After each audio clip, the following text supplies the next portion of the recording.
नमस्कार मित्रांनो, स्वागत आहे तुमचं सगळ्यांचं आपल्या लाडक्या यूट्यूब चॅनलमध्ये। तर आजच्या व्हिडिओमध्ये आपण जाणून घेणार आहे तुला शिकवीन चांगला धडा सिरीजच्या पुढील भागामध्ये कोणती अशी इंटरेस्टिंग अपडेट आलेली तीच मी तुम्हाला सांगणार आहे। त्याच्यामुळे व्हिडिओ शेवटपर्यंत बघा। व्हिडिओ नसेल तर व्हिडिओ लाईक करा आणि चॅनलला सबस्क्राइब करून सोबतचं बेल नोटिफिकेशन ऑन करायला विसरू नका। तर मित्रांनो, अधिपतीने चक्क आता चारुवल सरांची माफी मागितलेली आहे। तर नेमकं काय घडतं चला संपूर्ण अपडेट जाणून घेऊया।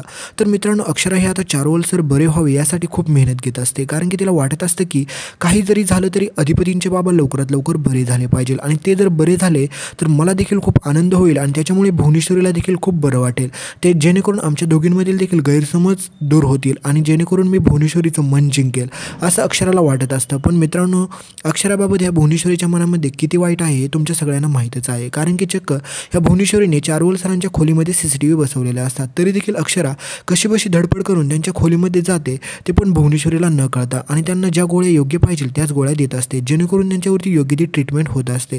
तर मित्रांनो, ह्या भुवनेश्वरीने आता डॉक्टरांना बोलून घेतलेलं असतं आणि विचारलेलं असतं की तुम्ही त्यांना ज्या गोळ्या देत आहेत त्याने तर काहीच फरक पडा नाही, कारण की ते खूप वेड्यासारखे करायला लागलेले आहेत, त्यांच्यात ताकद यायला लागलेली आहे, ते घरातील माणसांना मारायला लागलेले आहेत। त्याच्यामुळे लवकरात लवकर त्यांच्या गोळ्या बदला आणि त्यांच्यावरती योग्य ती ट्रीटमेंट करा। तर त्याच्यानंतर मित्रांनो, अक्षरा हे आता तिच्या डॉक्टरांनी जे काही गोळ्या दिलेल्या असतात त्या घेऊन येत असते मेडिकलमध्ये गपचूप जाऊन, आणि त्या गोळ्या आणून चारुवल सरांपर्यंत पोहोचवत देखील असते। पण तरी देखील आता अधिपतींना असं वाटत असतं की अक्षराने हा सगळा नाच सोडून दिला पाहिजे, कारण की त्या माणसासोबत आपला काही संबंधच नाही असे अधिपती अक्षराला सारखे सांगत असतात। पण अक्षरा म्हणते की काही जरी झाले तरी ते तुमचे बाबा आहेत आणि आपलं कर्तव्य आहे त्यांना ह्या संकटातून बाहेर काढणं। तर त्यावेळेस मात्र अधिपती म्हणतात की मी तुमच्यासाठी काही करू शकतो, पण त्या माणसासाठी काही करणार नाही। पण अक्षरा शेवटी जाणीव करून देते की ते तुमचे बाबा आहेत, त्याच्यामुळे प्लीज तुम्हाला हे करावंच लागेल, ते तुमच्यासाठी सोबत कसे जरी वागले तरी प्लीज तुम्ही तसं वागू नका असं अक्षरा सांगत असते। पण इकडे या भुवनेश्वरीने चांगला जाता नाद धरलेला असतो, कारण की भुवनेश्वरीला वाटत असतं की सुनबाई घराच्या बाहेर कुठे जाते। त्याच्यामुळे आता भुवनेश्वरी दुर्गेला बोलवते आणि चांगलीच ओरडते आणि म्हणते की सुनबाई दिवसभर घरामध्ये नसते, ती कुठे जाते, काय करते याच्यावरती लक्ष तुला ठेवायला सांगितलेलं आहे ना।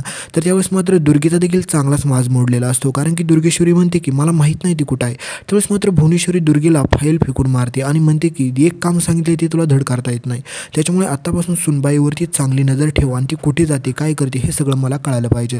तर मित्रांनो, अधिपतीचे बाबा आता चक्क हळूहळू रिकवर होणार असतात, पण त्यावेळेस मात्र आता अक्षराला खूप असा मोठी रिस्क घेऊन आता अधिपतींच्या बाबांच्या खोलीमध्ये जायचं असतं। पण अक्षरा म्हणते की मी डोळ्यावर जर आले तर खूप मोठा प्रॉब्लेम होईल, त्यासाठी ती अधिपतींकडे गोळ्या देते आणि अधिपतींना म्हणते की तुम्ही तुमच्या बाबांना गोळ्या द्या, कारण की मित्रांनो त्या दोघांमधील जे गैरसमज असतात ते दूर देखील होईल। पण त्यावेळेस मात्र अधिपती म्हणतात की मी जाणार नाही त्या माणसाच्या खोलीत। तर त्यावेळेस मात्र अक्षरा म्हणते की तुम्हाला माझी शपथ आहे।